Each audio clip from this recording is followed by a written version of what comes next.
పార్శ్వ ఏకాదశికి నా ప్రియమైన శ్రోతలందరికీ హృదయపూర్వక శుభాకాంక్షలు. భాద్రపద మాసం శుక్లపక్షంలో వచ్చే ఏకాదశిని పార్శ్వ ఏకాదశి అని అంటారు. ఈ పార్శ్వ ఏకాదశి చతుర్మాసంలో వస్తుంది. చతుర్మాసం అనేది చాలా పవిత్రమైంది. 4 మాసాలు అన్నమాట. ఇప్పుడు 3వ మాసం జరుగుతుంది. ఈ చతుర్మాసంలో వచ్చే ఏకాదశి ఎంతో పవిత్రమైంది, మహత్వపూర్ణమైంది కూడా.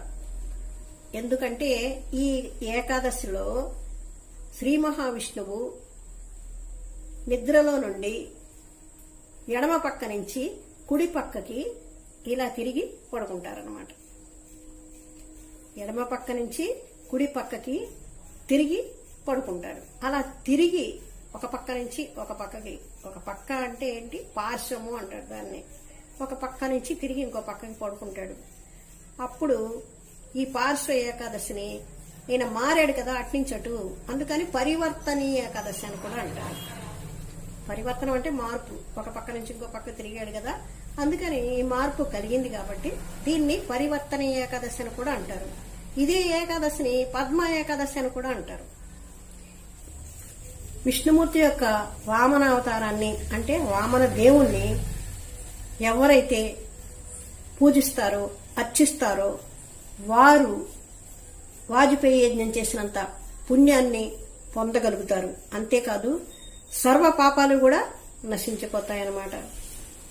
అలాగే వామన దేవుడి యొక్క దివ్యమైన ఆశీస్సులు కూడా పొందగలుగుతారు. చూడండి ఎంత మహత్వపూర్ణమైందో ఈ ఏకాదశి. తర్వాత మహాభారతంలో శ్రీకృష్ణ భగవానుడు అర్జునుడు అడిగిన ప్రశ్నకి ఈ విధంగా సమాధానం చెప్తున్నాడు. ఏమని అడిగాడంటే అర్జునుడు పార్శ్వ ఏకాదశి, అదే పరివర్తన ఏకాదశి మహత్యం గురించి తెలియచేయమని, పుణ్యఫలం ఏమిటో చెప్పమని అడుగుతాడనమాట. దానికి సర్వ పాపాలు నశింపచేసేటటువంటి పరివర్తన ఏకాదశి గురించి ఈ విధంగా వివరిస్తున్నాడు. ఓ అర్జున, నేను పరివర్తన ఏకాదశి గురించి తెలియజేస్తున్నాను, నువ్వు చాలా శ్రద్ధగా జాగ్రత్తగా విను అని కథ చెప్పడం మొదలుపెట్టాడు. త్రేతాయుగంలో బలి చక్రవర్తి అనే రాక్షసుడు ఉండేవాడు. ఈ రాక్షసుడు దయామయుడు, సత్యసంధుడు, బ్రాహ్మణులను గౌరవించి సేవించేవాడు. అంతేకాదు ఎన్నో యజ్ఞాలు యాగాలు చేశాడు, తపస్సులు కూడా చేశాడు. అలాంటి బలి చక్రవర్తి స్వర్గలోకం మీద దండెత్తి ఇంద్రుణ్ణి ఓడించి ఇంద్ర పదవిని కైవసం చేసుకున్నాడు. స్వర్గాన్ని పరిపాలించడం మొదలుపెట్టాడు. అప్పుడు ఇంద్రుడు భయపడ్డాడు. బలి చక్రవర్తి చాలా బలవంతుడు. అతన్ని చూసి భయపడి దేవతలందరినీ తీసుకుని విష్ణుమూర్తి దగ్గరకు వెళ్తాడు. విష్ణుమూర్తి దగ్గరికి వెళ్లి, స్వామి, బలి చక్రవర్తి స్వర్గాన్ని ఆక్రమించాడు, మమ్మల్ని రక్షించండి అని చెప్పి ప్రార్థిస్తాడు. అప్పుడు విష్ణుమూర్తి వామనుడిగా చక్కని అందమైన బ్రాహ్మణ బాలుడిగా అవతారం ఎత్తుతాడు. అలా చక్కని బ్రాహ్మణుడిగా వచ్చినటువంటి వామన దేవుడు యజ్ఞం చేస్తున్నటువంటి బలిచక్రవర్తి దగ్గరికి వస్తాడు. బలిచక్రవర్తి ఆ సమయంలో ఎన్నో దానాలు ధర్మాలు చేస్తూ ఉంటాడు. యజ్ఞం చేస్తున్నాడు కదా, మరి అందుకని దానం చేస్తున్నాడు. అందుకోసమనే దానం అడగటానికి వామన అవతారంగా వస్తాడు ఈ చక్కని బాలుడు. ఈ బాలుడిని చూసి, అందమైన ఈ బాలుడిని చూసి అందరూ ఆశ్చర్యపడతారు, ఎంత చక్కని వాడు అని. వామనుడు వచ్చి ఈ విధంగా అడుగుతాడు బలి చక్రవర్తిని, రాజా, నాకు 3 అడుగుల భూమి కావాలి అని. అప్పుడు రాజు నవ్వుతాడు.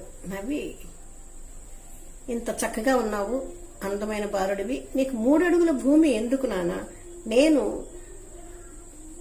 నీకు ఏది కావాలన్నా ఇవ్వగలను, ఇంకేదన్నా కోరుకు అంటే ధన ధాన్యాలు కోరుకు, స్వర్ణం కోరుకు, నీ ఇష్టం, నీకేది కావాలంటే అది ఇస్తానంటాడు. కానీ వామనదేవుడు చిన్నగా నవ్వి, అదేం కాదు, నాకు 3 అడుగుల భూమి దానం చెయ్యి చాలు, ఇంకేం అక్కర్లేదంటాడు. సరే అయితే నీ ఇష్ట ప్రకారం ఇస్తానంటాడు.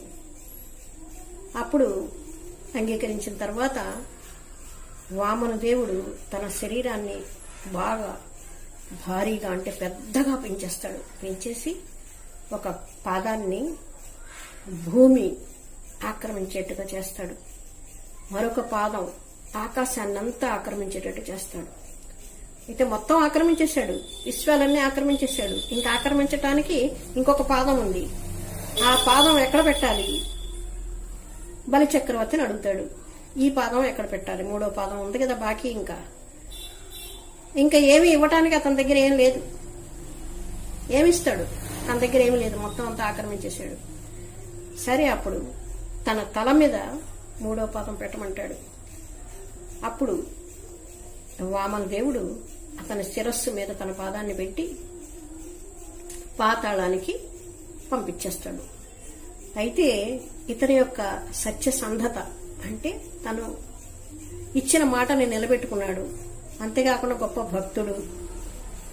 ఆ విధంగా అతన్ని చూసి మెచ్చుకుని పాతాళానికి రాజుని చేశాడనమాట. అంతేకాకుండా వామనదేవుడు ఒక మాట కూడా చెప్తాడు, నేనెప్పుడూ నీతో పాటే ఈ పాతాళంలో ఉంటాను అని. చూసారా ఎంత గొప్ప వరాన్ని ఇచ్చాడు. పాతాళానికి పంపించిన తర్వాత మళ్ళీ అక్కడ నేను నీతో పాటే ఉంటాను అని చాలా గొప్ప వరాన్ని ప్రసాదిస్తాడనమాట. అందుకనే ఈ ఏకాదశిలో ఎవరైతే వామన దేవుణ్ణి పూజ చేస్తారో, అర్చిస్తారో వారికి దివ్యమైన వరాలు ఇస్తాడు. ఎంతో కరుణతో ఆశీర్వదిస్తాడనమాట. ఎంత గొప్పగా ఉందో చూసారా ఈ ఏకాదశి. అంతేకాకుండా ఏకాదశి రోజు ఎవరైనా సరే ఉపవాసం చేయాల్సి ఉంటుంది. ఉపవాసం చేసినప్పుడు ఏకాదశి రోజున ధాన్యాలు, పప్పులు తీసుకోకూడదు. ఎందుకంటే ఏకాదశి రోజు 24 గంటలు అంటే ఏకాదశి నుంచి ద్వాదశి ప్రవేశించి తెల్లవారి ద్వాదశి ప్రవేశించి సూర్యోదయం అయిన తర్వాత అప్పుడు బ్రాహ్మణులకి అందరికీ భోజనాలు పెట్టిన తర్వాత అప్పుడు ఎవరైతే ఏకాదశి వ్రతం చేశారో వారు భోజనం చేసుకోవచ్చు అన్నమాట. అంతేకాదండి, ఈ ఏకాదశి చాలా పవిత్రమైంది కాబట్టి ఏకాదశి రోజు ఎవరు కూడా చెడ్డ పనులు చేయకూడదు, అకార్యాలు చేయకూడదు. అదేమంటే అబద్ధాలు చెప్పకూడదు, ఎవరినీ కూడా హింసించకూడదు, బాధ పెట్టకూడదు. అంతేకాకుండా దొంగతనం చేయటం గాని ఇలాంటివి చాలా చెడ్డ పనులు ఉన్నాయి. ఈ పనుల్లో వేటిని చేయకూడదు. అంతటి పవిత్రమైన రోజున ఇలాంటి పాపకార్యాలు చేయకూడదు. అంతేకాదండి, ఈ ఏకాదశి రోజున అందరూ కూడా భక్తి పార్వశ్యంలో ఉండాలి. అంటే జపం చేసుకోవాలి, తర్వాత భగవద్గీత పఠించాలి, కీర్తనలు చెయ్యాలి. ఎన్నో శుభకార్యాలు అంటే భగవంతుణ్ణి పూజించే, అర్చించే కార్యాలన్నీ చెయ్యాలన్నమాట. రోజంతా కూడా భగవంతుడి యొక్క ధ్యానంలోనే, భక్తిలోనే ఉండాలన్నమాట. అందుకే మనందరం కూడా ఈ పవిత్రమైన ఏకాదశిని ఆచరించి భక్తిలో బాగా అభివృద్ధి చెందాలి. అంటే మనం కూడా ఆ రోజంతా జపం చేస్తూ, భజనలు, కీర్తనలు చేస్తూ, భగవద్గీత చదువుకుంటూ భగవంతుడి యొక్క ధ్యానంలోనే ఉండాలి. భగవంతుడి భజనలు, కీర్తనలు చేసుకుంటే మనస్సంతా భగవంతుడి మీదే ఉంటుంది. అప్పుడు భగవంతుడు మనల్ని కూడా వామన దేవుడిగా వచ్చి మనకి దివ్యమైన ఆశీస్సులు అందిస్తాడు. మనకు కూడా అదే కావాలి కదా. మనందరి ఆశయం ఏమిటి అంటే శ్రీకృష్ణ భగవానుడి యొక్క గోలోకానికి వెళ్ళిపోవటానికి. అదే కదా మనం ఆలోచించేది. గోలోకానికి వెళ్ళాలంటే మనం ఇలాంటి పవిత్రమైన ఏకాదశులు చెయ్యాలి, హరి కీర్తన, హరి భజన చెయ్యాలి. ఇవన్నీ చేస్తే తప్పకుండా మనం కూడా గోలోకానికి వెళ్ళిపోతాం. అందుకని ఈ పార్శ్వ ఏకాదశి, పరివర్తనీ ఏకాదశి రోజున విష్ణుమూర్తి మరి వామన అవతారంలో వచ్చి మనకు కూడా ఆశీస్సులు ఇవ్వాలి కదా. మనం కూడా ఆ దివ్యమైన ఆశీస్సులు పొందాలి. ఈ కథ మీకు నచ్చినట్లయితే లైక్ చేయండి, సబ్స్క్రైబ్ చేయండి. మీ ఫ్రెండ్స్కి, రిలేటివ్స్కి అందరికీ కూడా పంపించండి అందరికీను.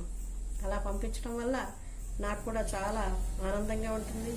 మీరు కూడా మంచి మంచి వీడియోలు ముందు ముందు చూడగలుగుతారు. కాబట్టి తప్పకుండా మీరు అందరికీ ఫార్వర్డ్ చేయండి. మళ్ళీ ఇంకొక మంచి కథతోటి మీ ముందుంటాను.